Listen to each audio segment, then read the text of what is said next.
Olá pessoal, bem-vindo ao meu canal. Hoje nós vamos fazer uma caneca personalizada com um personagem infantil.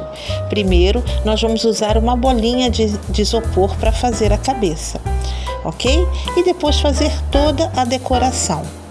Tá? Mas antes, não deixem de se inscrever no canal, curtir, comentar, isso ajuda muito a crescer e engajar.